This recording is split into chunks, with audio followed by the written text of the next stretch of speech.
Hello viewers, welcome to my channel Connect Civilians. So in this lecture we are going to see how to design a uniform isolated footing for square columns. Okay, so these are some of the data that is given. So load on column, that is axial load that is coming from the column is 700 kilonewton, and the grade of concrete and steel is M25 and Fe415, and SBC was 120 kilonewton per meter square.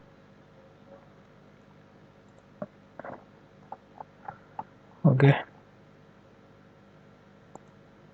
correct. And the size of the column is 400 by 400 mm.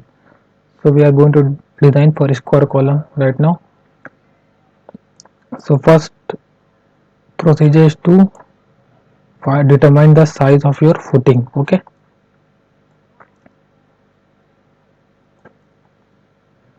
so total weight of the self including the self weight of footing is, so we consider 10% of the self weight of footing because we haven't yet known about the thickness of the footing right now. So we consider the 10% of that, the load that is coming from the column.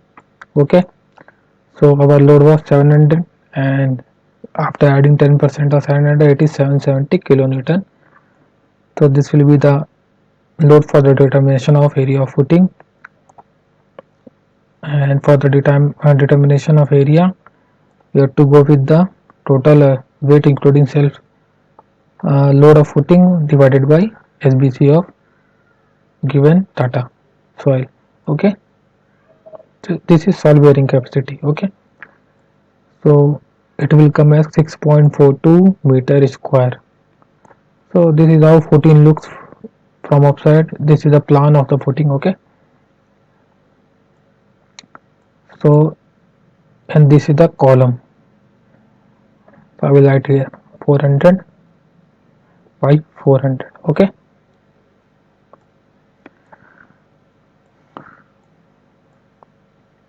so if we square root this, so it will come as 2.53. so generally we take higher value than that to overcome the checks for one way and two way shear. Okay,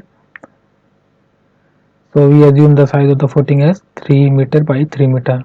So this is a square column. So for a square column you can consider the footing size in square. Okay, so it will come as 9 meter square. So it is greater than our area of footing calculated. So it will be okay right now.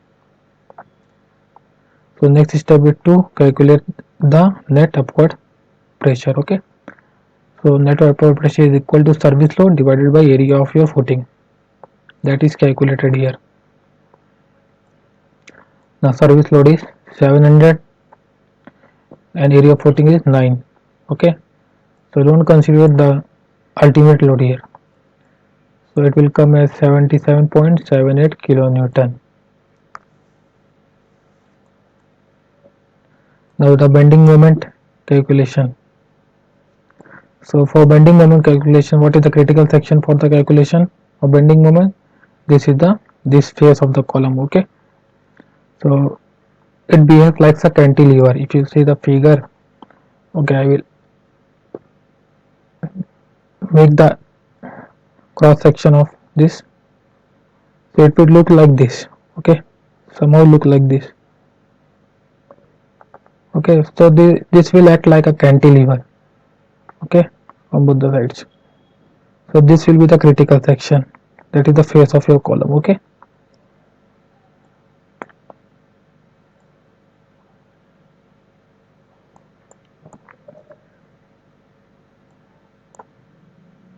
so UDL you can find it first. You can find out the UDL first. This is 116, that is net upward pressure, multiply your total width. Okay, that is 3 meter. So we are going to use the factored load. Okay, here, so that's why we have multiplied it, the net upper pressure, by 1.5. You can multiply it after calculation of this also, that is 177.78 multiplied by 3 multiplied by 1.5 for ultimate load. Okay, So you can do like this also, or you can, after calculating the bending moment, you can multiply it by 1.5. That was also correct. Okay. So here, if you multiply your net upward pressure by 1.5, it will come as 116.67. So this value I am going to take everywhere for net upward pressure. Okay, but here don't take the factor load. Okay, that will come as 350 kilonewton per meter, and the length of your vertical section will be 3000 by 2, that is total width divided by 2 minus column size divided by 2. Okay, so our column size is 400 by 400, so I will show here. So total width divided by 2 will become at the center of this. Okay, and after, so if you deduct half of the column also, so we get this area. Okay,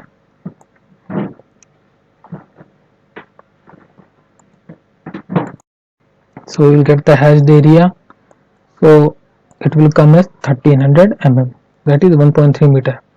So bending moment will be taken as WL square by 2, or simply separated, and it will taken as 350 into 1.3, that is load that we have, UDL load that we have calculated here, multiply by 1.3, that is the critical length of the section, divided by 2. So it will come as 295.75 kilonewton meter. Okay, or you can, if you don't, you can directly use this formula to calculate the bending moment.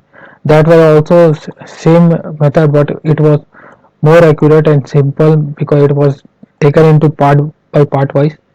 Okay, or you can use directly this formula, that is net upward pressure multiply by width of the footing. Net upward pressure is, so you have to again multiply it by 1.5 here. Okay, here 1.5, because here net upward pressure is not multiplied by 1.5, so I am just mentioning here that you have to multiply by 1.5 to get the same value. Okay, so that was also correct. So you can use this formula, net upward pressure multiplied by width of the footing, that is 3 meter divided by 8, multiplied by b is the width of the footing minus small b is the size of your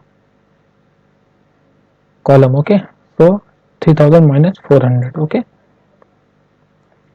and P naught is the net upward pressure multiplied by width of the footing divided by 8 into P minus B square into 1.5. So you can also get the same value. Okay, so you can easily use this formula to calculate the bending moment easily. Now we can go for the calculation of check for depth. Okay, if you don't understand this formula, I will explain in another lecture. If you want to see that also, please comment. So I will explain how it is, this formula is taken. Okay, so here I am going to assume that you know how to calculate the bending moment. Okay, so check for depth of footing will be, so for FE 415, here this is the steel that we have taken, so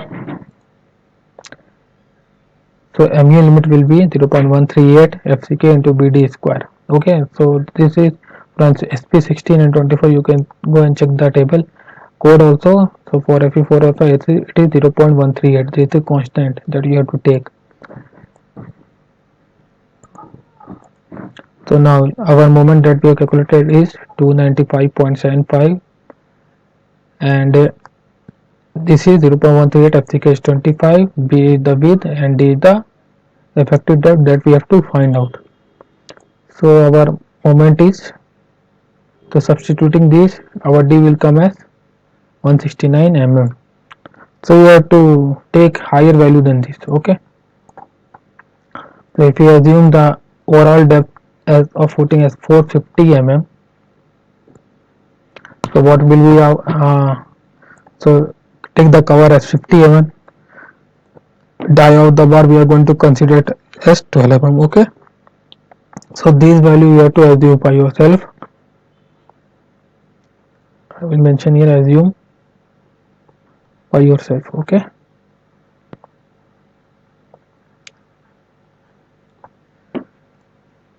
and cover is never take the cover less than 50 mm. Okay, now so effective depth will be calculated as by these.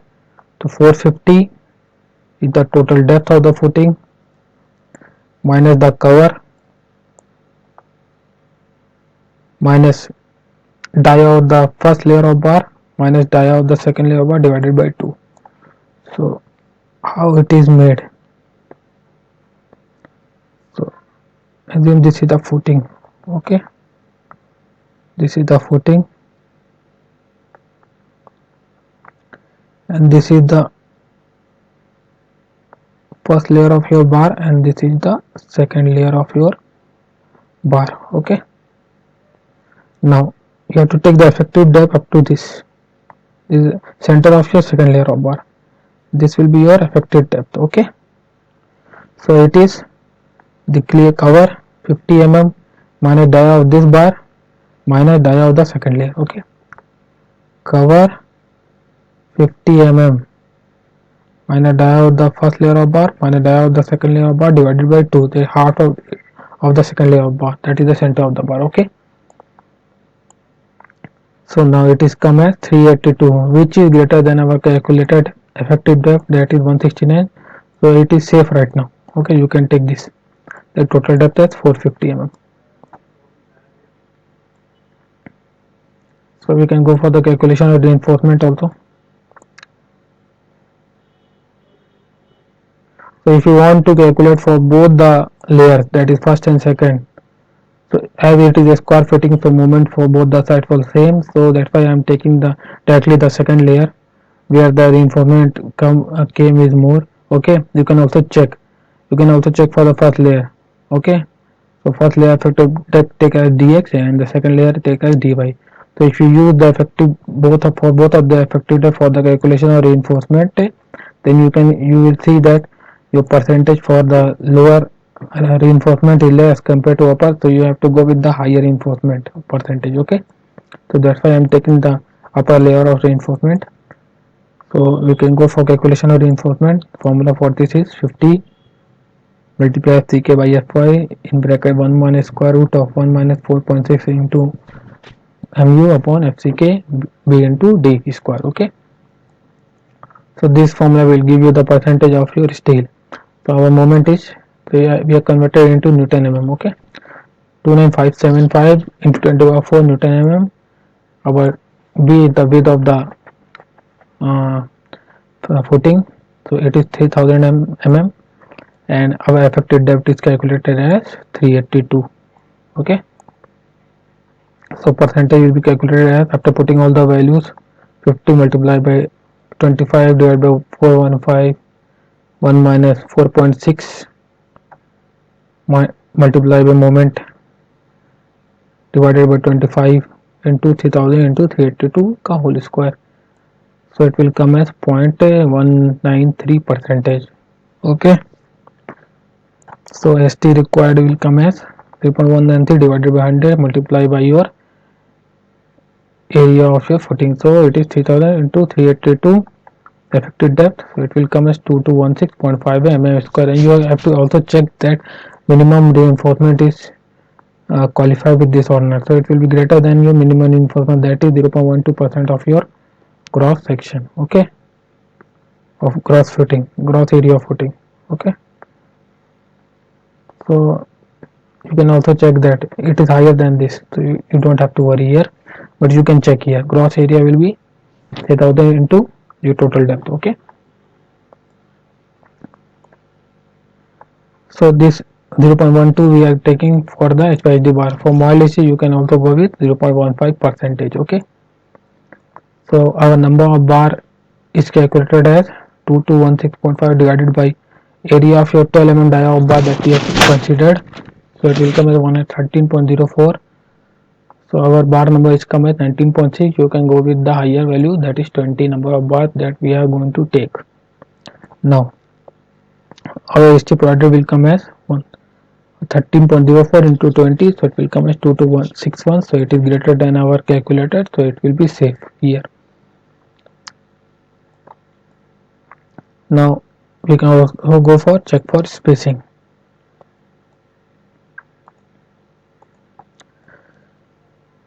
So for spacing,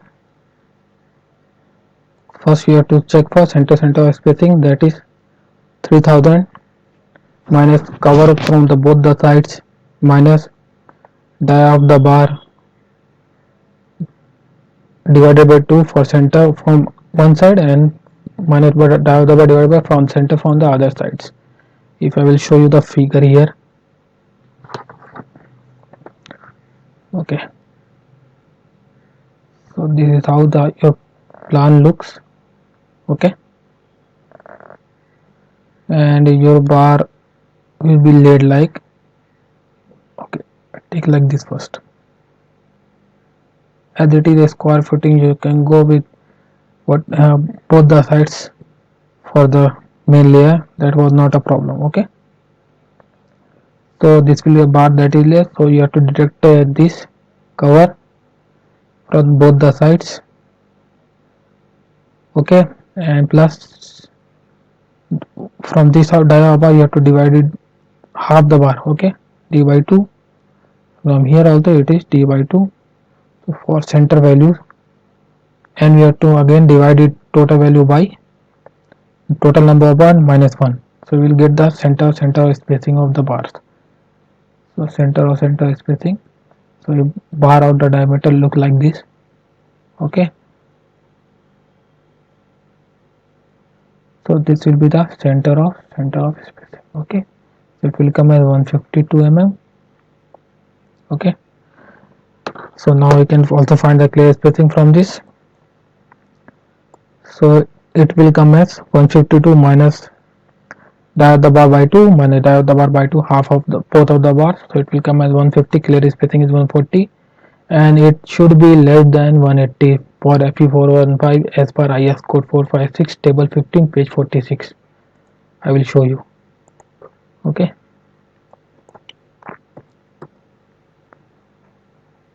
so this will be the table for FE415. It is given as 180 mm.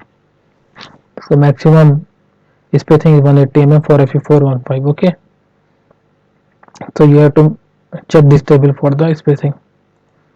So if it is less than 180, it will be safe. Okay,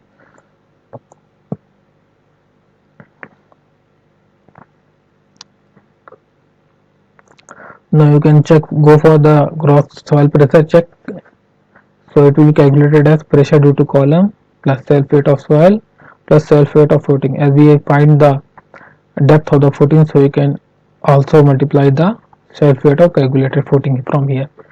So our pressure will be service load divided by area of the column plus self weight of soil will be unit weight of the soil multiplied by your depth of the footing. Okay, so this depth will be the top of your footing. Okay, up to top of your footing where soil load is coming on the footing. Okay, so it is 1.5 here, and unit weight is 18 plus self weight of your footing, that is density of concrete multiply your total depth of your footing, that is 450. So it will come as 116.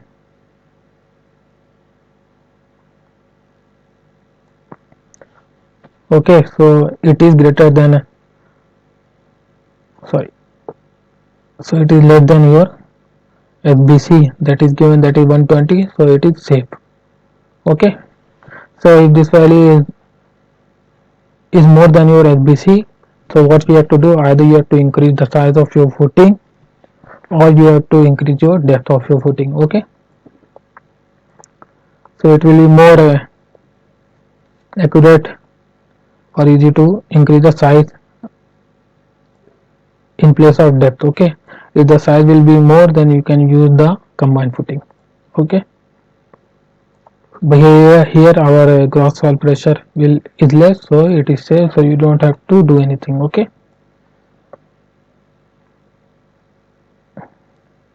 now we will go for one-way shear check.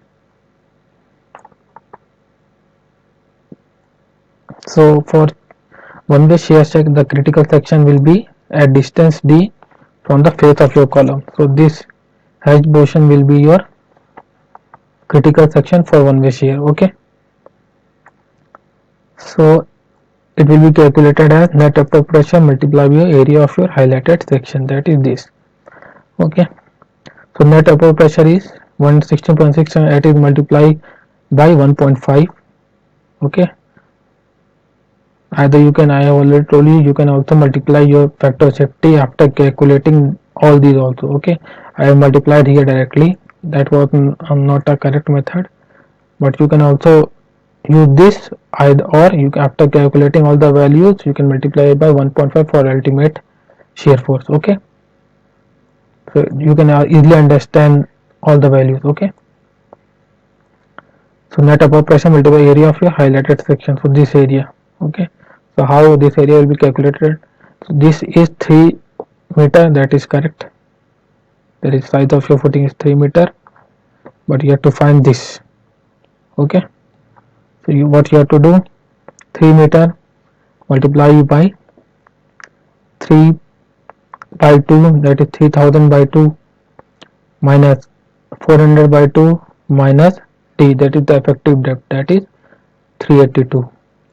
Okay, so you can get this, so it will come as 321.30 kilonewton.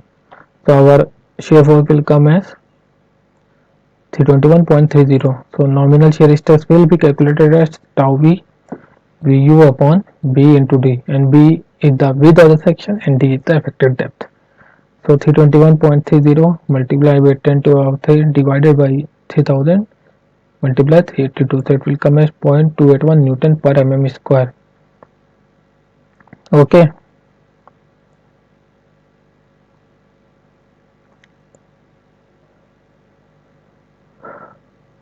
So here you have to use the constant also for the depth, as our total depth for solid slab, it is acting like a solid slab, so it is more than 300, so you have to go k is equal to 1, so it is mentioned in IS code 456 also. I will show you in the code.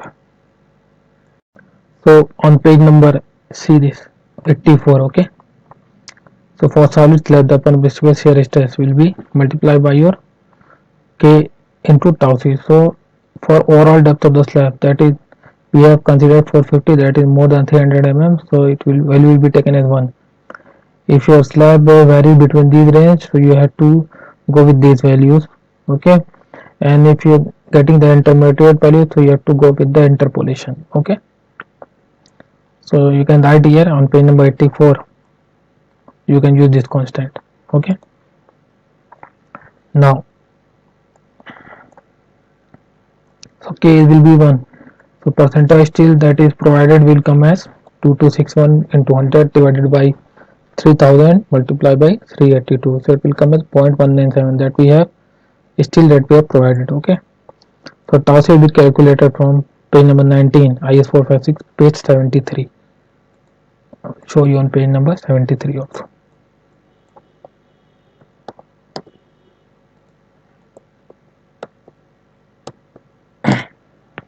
So this will be the table for design shear strength tau c calculation. Okay, so here our percentage come as 0.197, so our tau v is come as 0.281. so for M25 it is, so 0.15, it is 0.29, so it is already safe if you see the percentage, as our percentage calculated is 0.197, so it is more than 0.15, it will lie between these 0.15 and 0.25, so it will directly save if you don't have to go with all the calculation. Okay, because this value is more than this. Okay, and our calculated value is 0.28, so it is less than 29 also, so that will be safe. But here I will show you how it is calculated by interpolation. So our percentage is 0.197, so it will lie between this, so 0.15, 0.25, so I have written 0.15, 0.25, 0.197 we have considered as 0.2 here. Okay, and our grade is M25, so for M25 it is 0.29 and 0.36, so 0.29, 0.36, and you have to find this intermediate value. So you go with the interpolation. So our tau c will come as 0.29 plus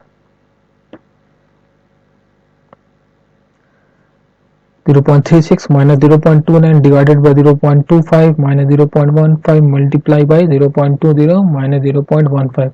So we'll get the tau c as 0.323 and you have to multiply it by your constant k, that is 1. So it will come as 0.323 only. So design shear resistance will come as 0.323, which is greater than our tau v that we have calculated.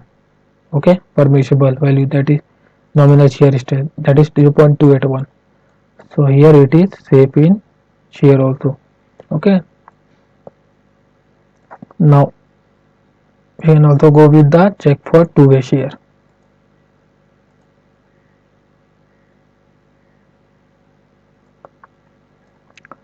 So it is also called as punching shear here, and it is calculated at the periphery of at distance d by 2 from the face of your column. So this hedge portion we have to find the shear in these portions. Okay, now so we have to find the area of this hedge portion. So first we have to find this, that the length of your periphery.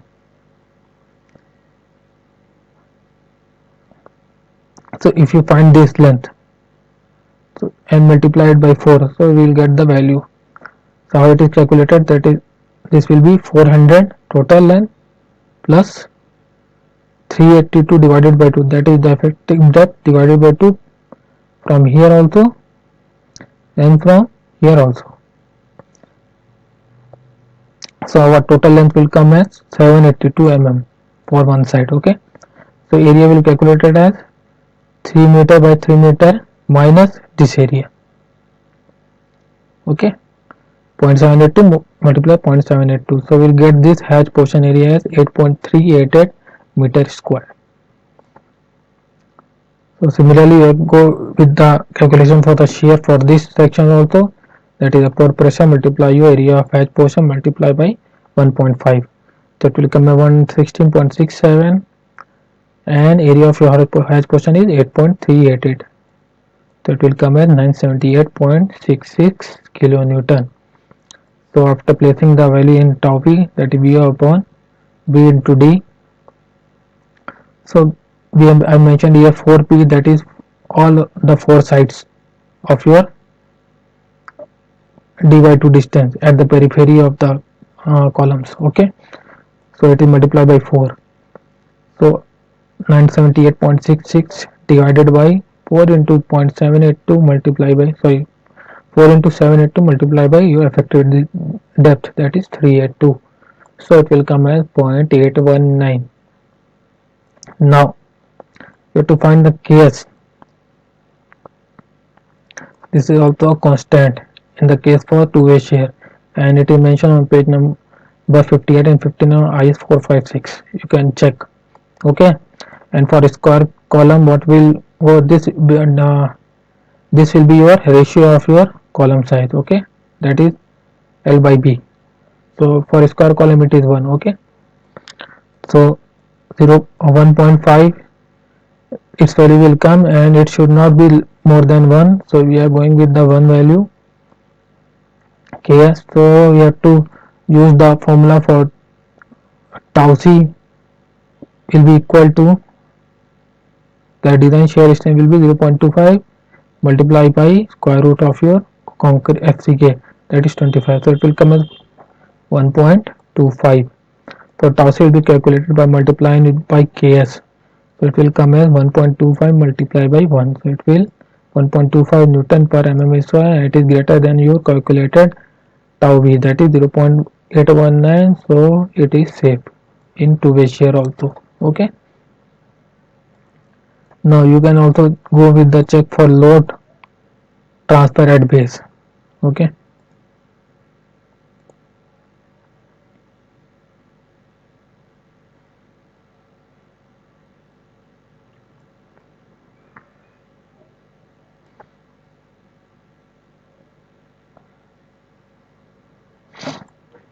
so we have to find the actual bearing stress first.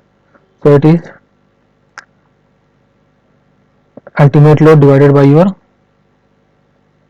column size. Okay, so there will be a two method, either you go with the column size or go with your column total column size into effective depth. Okay, so we have done with both the values,